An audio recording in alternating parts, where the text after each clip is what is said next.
Barra Matutina. Diálogo con justicia innovativa. Poder Judicial del Estado de Jalisco.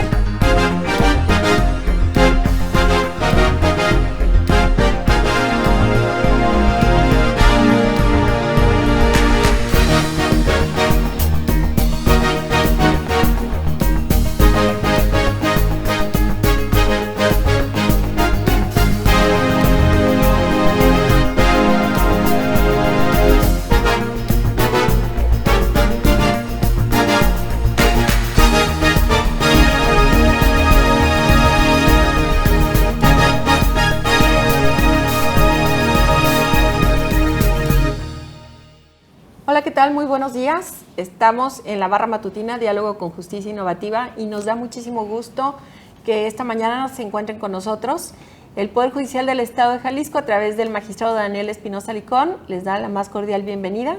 Y bien, pues nos da muchísimo gusto esta mañana estar acompañados por Josué Mora. Muchas gracias, compañero de aquí de la Barra Matutina, y nuestro invitado de honor, el maestro Gerardo Ignacio de la Cruz Tobar.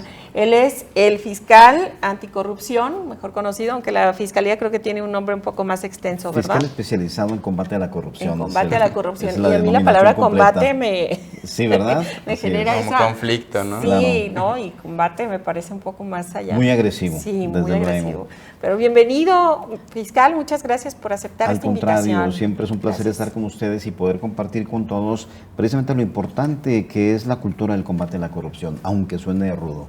Sí, así es, así es. Y bueno, mire, fíjese que cuando tenemos este tipo de programas, que nosotros lo dirigimos no solamente a los abogados, sino A la sociedad en a general. toda la sociedad que tienen dudas de quiénes son, por qué están aquí, cómo es que llegaron a estos cargos. Sí, claro. ¿Quién es nuestro invitado del día de hoy? Bueno, su servidor, Gerardo de la Cruz Tobar. Vamos, desde luego soy un abogado con experiencia particularmente en litigio, aunque en el origen tuve oportunidad de estar en el Poder Judicial también. Me tocó, no quiero que saquen cuentas, pero me tocaron los últimos meses de la penal de Oblatos. Entonces, me tocó iniciar precisamente con el nuevo sistema de justicia penal.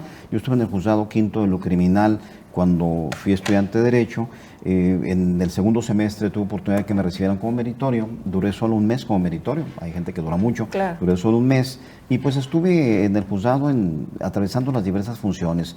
Mi primer nombramiento fue un nombramiento que ya no existe, que es el de ministro ejecutor, que tal vez en la escala del Poder Judicial el nombramiento más bajo, pero el que tenía el nombre más rimbombante. No, bueno, porque ministro ministro y además ejecutor ejecutor no era cualquier cosa, Así ¿verdad? es. Pero bueno, vaya, tuve esa función. Desde luego también me tocó notificar, mucho tiempo encargado de una mesa de acuerdos, de la mesa C de acuerdos del juzgado quinto de lo criminal, y finalmente llevé a cabo funciones de secretario en el juzgado. Pero las cosas son así, de repente tienes que cambiar, salimos y nos tocó ser litigantes durante más de 30 años. Entonces, cuando estamos ya en el litigio también hubo oportunidad de ingresar a la docencia. Y vamos, en el ámbito de la docencia, pues ahorita también ya tengo más de 23 años como docente en diversas universidades, tanto públicas como privadas. Hemos tenido esa experiencia en el estado de Jalisco, desde luego, pero también hemos tenido oportunidad de ser invitados a otros estados, inclusive en la misma Ciudad de México, a impartir algunas materias. Y en la escuela judicial. Y también. en la escuela judicial, desde luego, donde nos Aquí han en hecho el casa, honor también claro. de invitarnos. Y vaya, ¿cómo es que llegamos a esto? Además de tener esa dualidad de funciones que era la docencia y el litigio, también en los últimos 10 años, yo creo, nos empezaron a tomar en cuenta para hacer análisis en algunos medios de comunicación, Así es. análisis jurídicos, desde luego en temas de justicia, porque finalmente, además de ser abogado, soy maestro en Derecho con una especialidad en Administración de Justicia y Seguridad Pública. Bien. Entonces eso permitió que se nos tomara en cuenta en cierto sentido. Y vaya, ya cuando se da este proceso que viene de una reforma constitucional, nosotros, no hablo de Jalisco ni hablo de México, sino a nivel internacional tenemos grandes problemas de corrupción. Y motivo de ello es que incluso se han suscrito 3 grandes tratados internacionales para combatir la corrupción. Así es. El último de ellos, la Convención de Mérida, que se suscribe en la Convención de la ONU y se suscribe en México, precisamente en Mérida, por eso se le llama así. Y de ahí nace la obligación de generar instituciones que de forma autónoma e independiente se dediquen a combatir la corrupción. Y entonces es cuando se siembra la semilla de una fiscalía especializada en combate a la corrupción.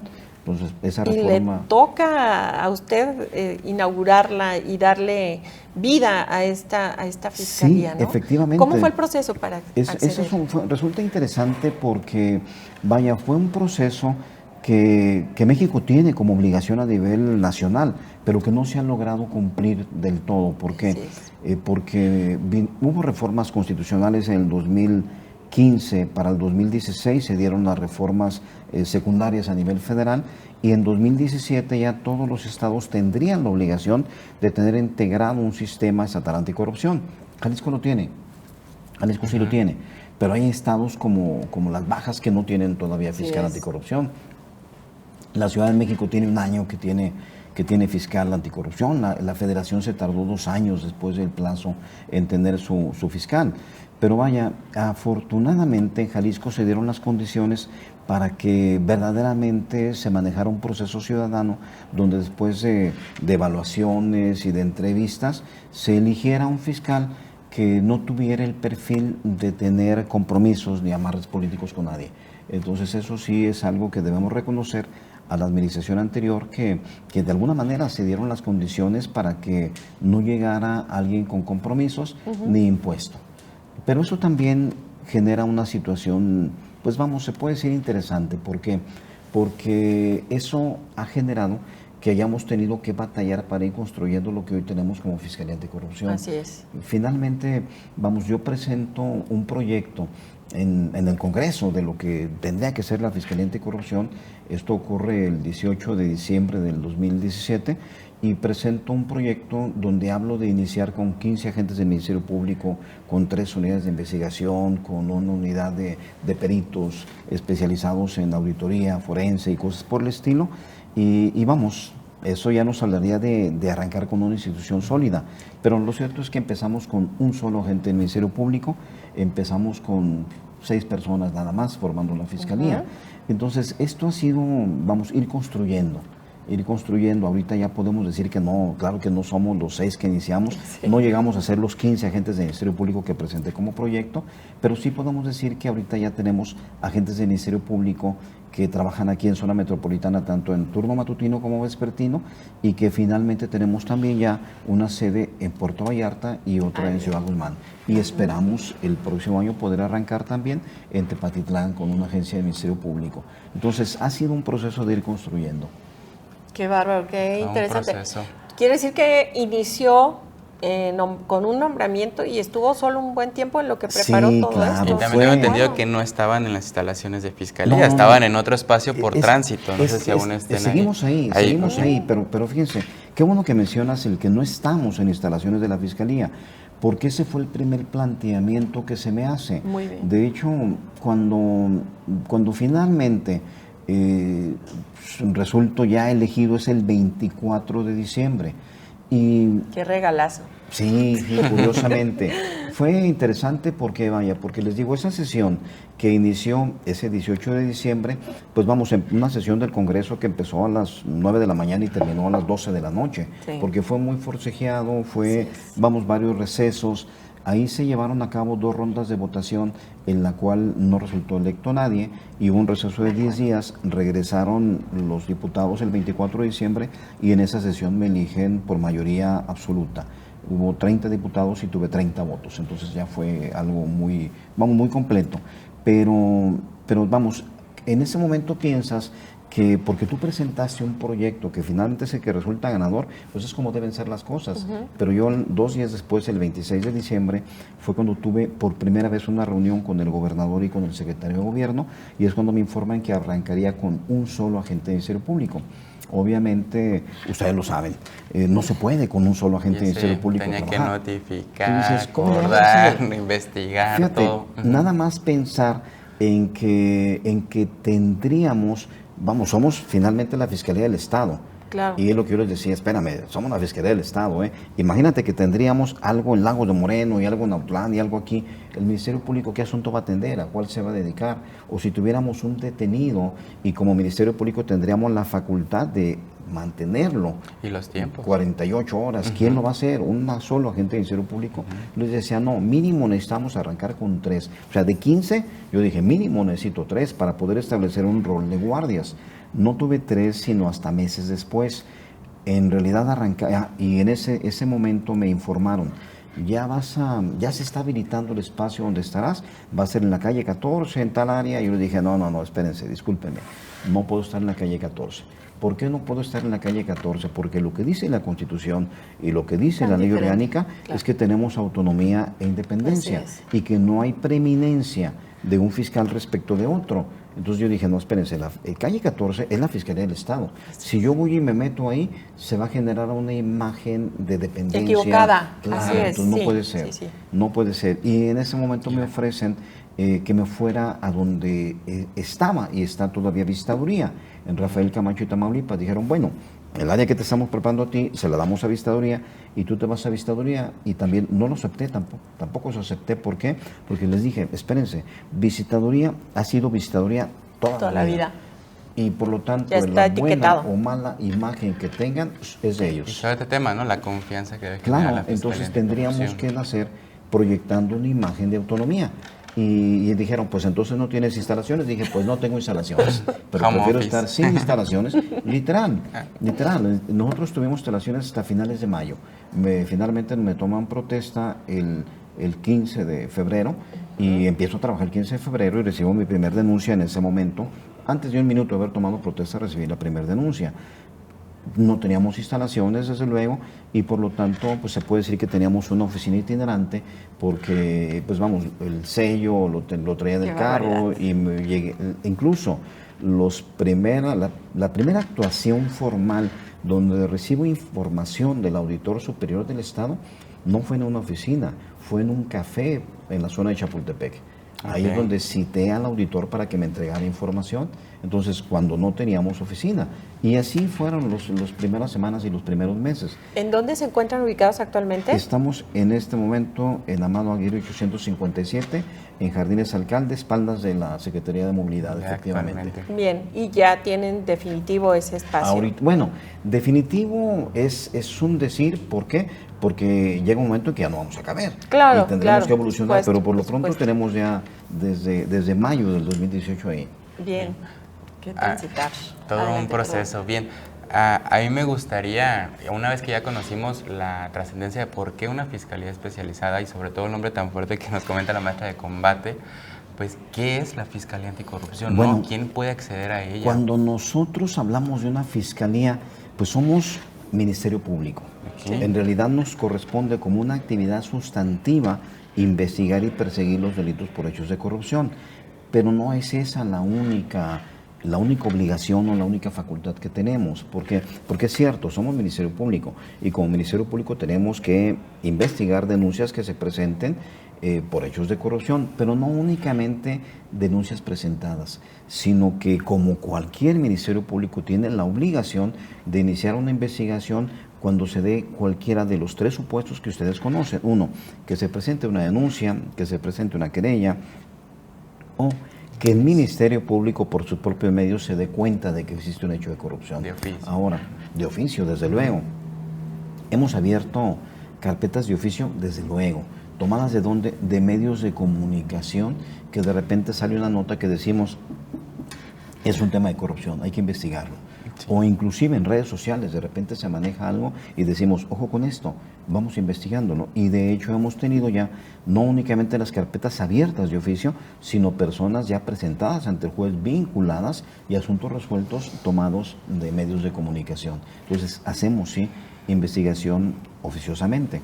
Pero no nada más nos toca investigar y perseguir el delito, porque esa es la parte ruda de la Fiscalía, como bien lo menciona, fuerte. Pero también dice la propia legislación que nos toca promover la cultura del combate a la corrupción, llevando a cabo actos, se puede decir, de prevención. ¿Y cómo lo hacemos esto? Bueno, eventualmente asistimos tanto instituciones públicas como privadas, pues para tener pláticas acerca de cómo nos afecta la corrupción. Sí, temas de capacitación, cómo nos afecta la corrupción, y vamos, ¿qué es lo que le permitimos, qué es lo que le solicitamos a una institución con la que se lleve a cabo un convenio de colaboración, que esa es otra facultad que tenemos, el celebrar convenios de colaboración con instituciones públicas y privadas para combatir la corrupción. Entonces, ¿qué le pedimos? Oye, déjame ver cuáles son tus procesos sustantivos y permíteme identificar cuáles son los actos de autoridad que pueden generar hechos de corrupción. Y ya una vez que los identificamos, pues presentamos un proceso de capacitación especializado y enfocado a un área determinada para decirles, servidores públicos, nos sirve hacer las cosas de esta manera. Tenemos que evitar esto, las consecuencias, y hablamos de los posibles delitos en los que se pudiera incurrir. Entonces, prácticamente son esas tres lo que pudieran ser nuestras grandes encomiendas que tenemos. Investigar y perseguir el delito, sí, pero llevar a cabo también convenios de colaboración y aplicar procesos de capacitación para prevenir la corrupción. Hemos visto que se están dirigiendo ahorita mucho a los policías. ¿Cómo están haciendo esta cobertura? De hecho, esa es una situación interesante porque desde que empezamos, yo pienso que nuestros principales destinatarios de las actividades han sido cuerpos de seguridad. Y esto tiene su razón de ser o tiene su explicación. De entrada, son los servidores públicos que tienen mayor contacto con la sociedad. Así son los que de primer contacto. Entonces, al ser los de primer contacto, puede ser que sean los que den una mejor imagen de lo que es el Estado hacia la sociedad, pero pueden ser también los que lleven a cabo actos que vulneren o afecten a la sociedad, ¿no? Y aun cuando ya existiera visitaduría, los órganos de control interno, la Comisión de Honor y Justicia, pues lo que la sociedad veía es que en realidad no había muchas consecuencias para los policías. Y a raíz de la llegada de la Fiscalía Anticorrupción, pues empezamos a combatir frontalmente. No hablo de hechos de corrupción de la policía, porque muchas veces ni siquiera llegan a hacer eso, sino que... Omisiones propias. De hecho, surgió una situación interesante. Cuando abrimos la agencia de Ministerio Público en Ciudad Guzmán, el agente del Ministerio Público encargado de la misma me dice como a los 2 meses, maestro, ya vamos a judicializar la primera carpeta en contra de aquí de la agencia. Yo dije, muy bien, qué bueno, ¿no? En 2 meses ya tenemos resultados aquí en Ciudad Guzmán. ¿Y de qué se trata? Y se trataba de un tema donde 4 policías habían vulnerado derechos fundamentales de una víctima de un delito. Y eso es un delito, el delito de abuso de autoridad. Perfecto, pero a la hora de que me informan con detalle de qué se trata, me doy cuenta que no era que dolosamente los policías lo hubieran hecho, sino que les faltaba capacitación. Así de fácil. Les faltaba capacitación. Y entonces dijimos, espérame, lo que pasa es que ellos no sabían que tenían que hacer esto como una obligación del primer respondiente. Y no dejamos por esto de llevarlos ante el juez, era nuestra obligación judicializarlos. Claro. Pero también entendíamos que a diferencia de otros asuntos donde hemos pedido, cuando presentamos a un policía investigador, a un policía municipal, a un secretario o a un agente de Ministerio Público, siempre pido la inhabilitación como medida cautelar. En este caso no lo hice así. ¿Por qué? Porque el municipio del que formaban parte de esos policías es un municipio pequeño que solo tiene 8 policías. Yo dije, si inhabilito 4, los dejo sin policía. Sí, claro. Entonces, por lo tanto, sí los llevé, sí los vincularon, sí se buscó después una salida, no digo alterna, porque es de las permitidas en el procedimiento penal, que fue una suspensión de proceso a prueba, pero lo que hicimos también fue, desde ahí, desde Zapotlán el Grande, desde Ciudad Guzmán, decir, pues, ¿qué les parece si los invitamos a un curso que hable sobre las obligaciones del primer respondiente? Y en ese primer curso recibimos policías de 16 municipios.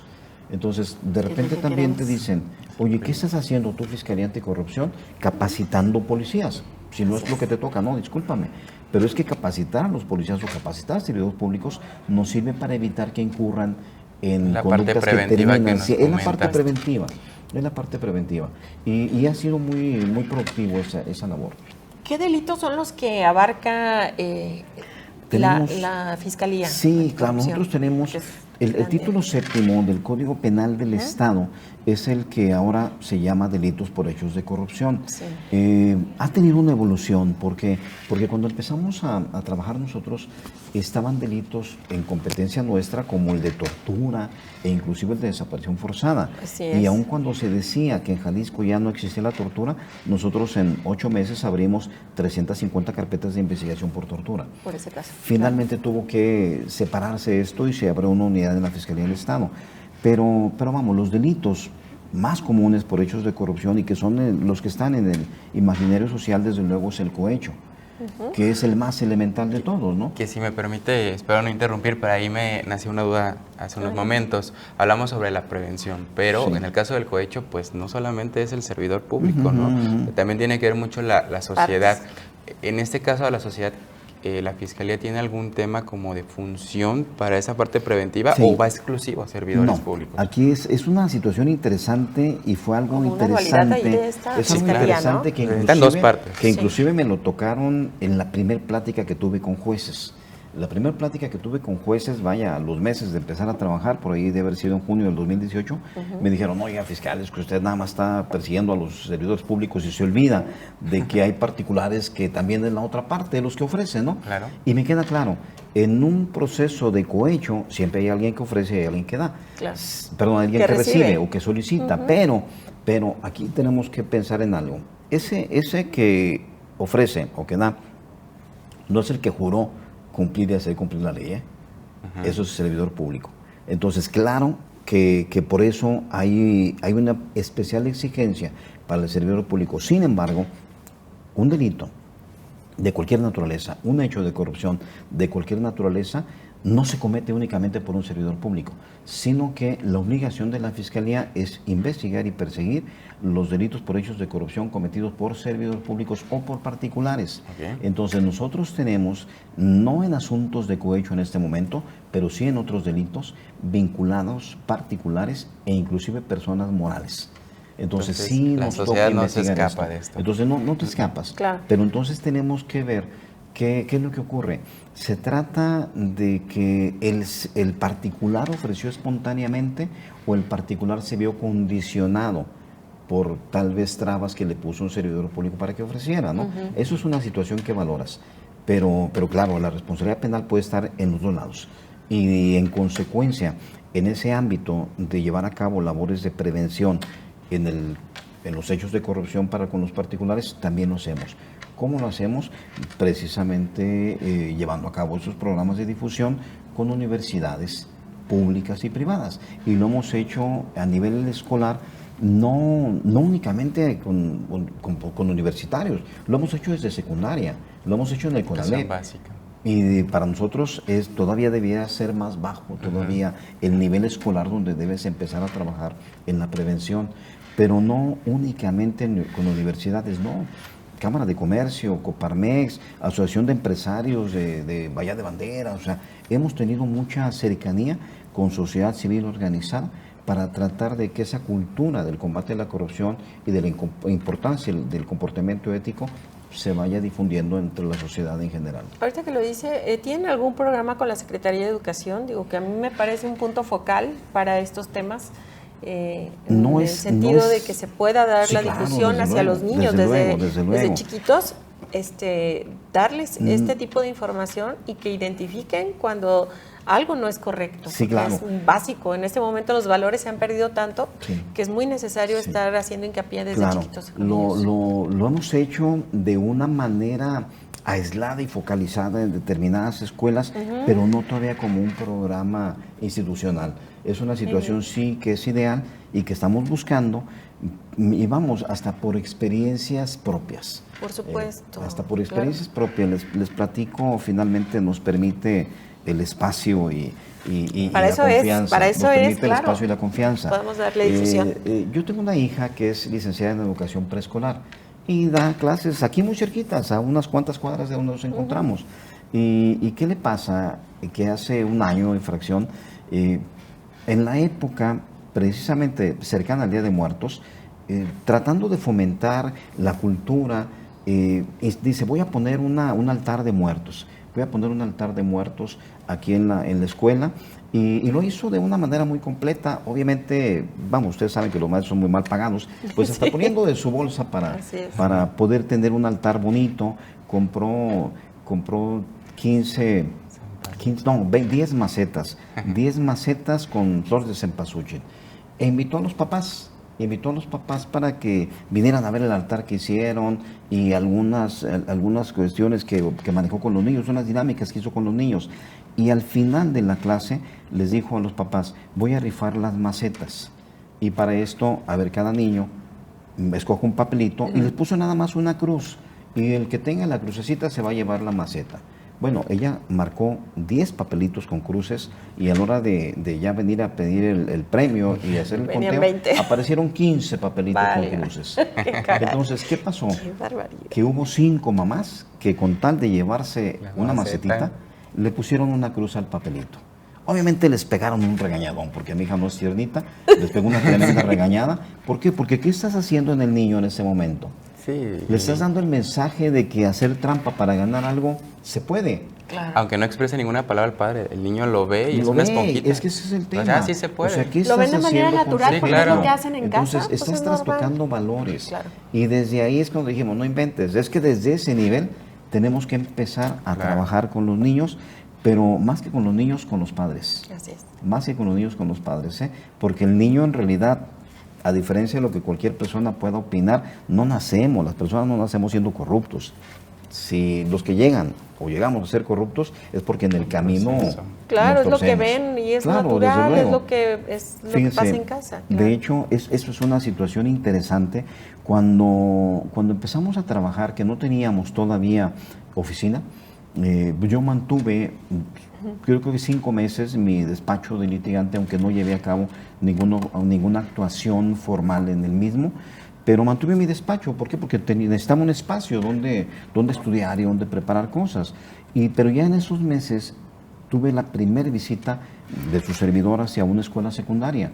Y después el director me habla y me dice, fiscal, hay un grupo de niños que quiere tener una plática contigo en tus instalaciones, ¿te pueden visitar? Yo le dije, sí, pero no tengo instalaciones. Si quieren platicar conmigo, los invito a mi oficina.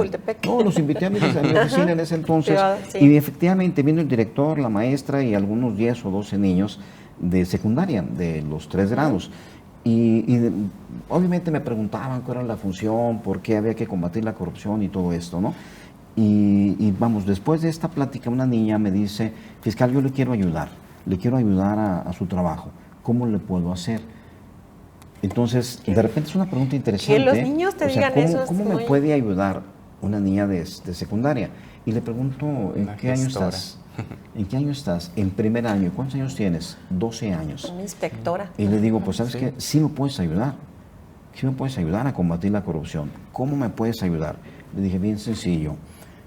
Tú estás en primero de secundaria y te dejan tareas. Si te dejan tarea, primero haz la tarea. Y cuando hagas la tarea, si sacas algo de internet, si sacas algo de un libro, no digas que es tuyo. Di que lo sacaste de internet. No te apropies de algo que no es tuyo. Di que lo sacaste de internet. Con eso me ayudas, pero vas más allá, fíjate. Si un día vas con tu papá en el carro y los para un tránsito porque se pasó un alto, se dio una vuelta prohibida, y ves que tu papá saca un billete de 50 pesos, de 100 pesos, para dárselo al oficial de tránsito, dile que no lo haga. ¿Por qué? Porque es un acto de corrupción. Y te aseguro que tu papá no lo va a hacer y con eso me estás ayudando. Entonces, finalmente, ahí fue responder a la pregunta de la niña de cómo le ayudo.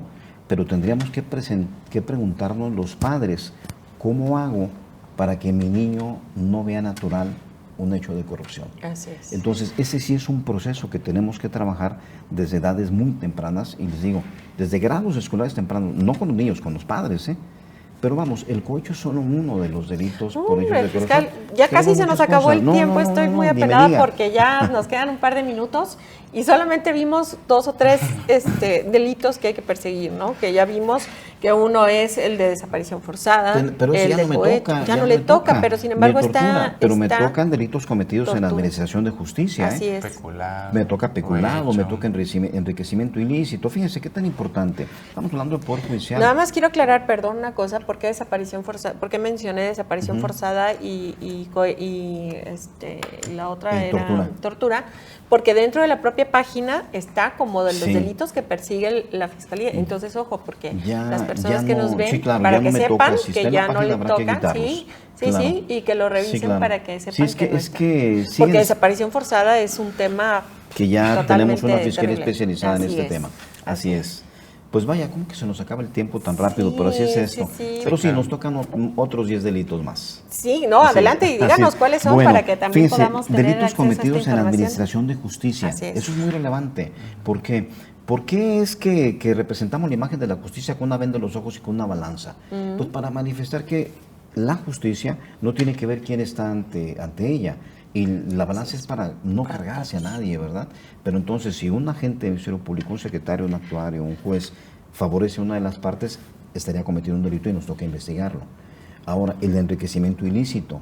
¿Cuántas veces nos damos cuenta que una persona, servidor público, después de 3 años o 6 años, tiene mucho más de lo que de una manera lógica pudiera tener? Pudiera ser que se enriqueció de una manera indebida y nos toca investigarlo. Así es. El ejercicio indebido de funciones, cuando favoreces a alguien en una licitación o cuando le otorgas a alguien una concesión, un beneficio que no le toca, que no debiera tener, también nos toca investigarlo, ¿verdad? El peculado que mencionaron ustedes, el disponer de un bien para ti o para otro, pero un bien que tienes a tu alcance por el encargo, pero que es para el servicio público, no para ti en particular. Vamos, esos son algunos de los delitos Más que nos tocan. comunes. Pues nos quedaron muchas preguntas en el tintero, pero Estamos esperemos a la orden que tengamos una segunda oportunidad Claro, de tenerlo por aquí. cuando usted guste. Y pues muchísimas gracias. Al contrario, es un placer Sí, estar claro. con ustedes siempre. Y bueno, invitarlos a que sigan las redes de la Escuela Judicial en YouTube, Spotify y Facebook, y también que sigan a la Fiscalía Anticorrupción en Facebook para Claro. que estén en contacto. Y bueno, pues muchas gracias. Al contrario, un placer estar con ustedes. Muchas Un gracias. placer Gracias, nuestro. fiscal. Muchas gracias. Gracias, Josué. Gracias.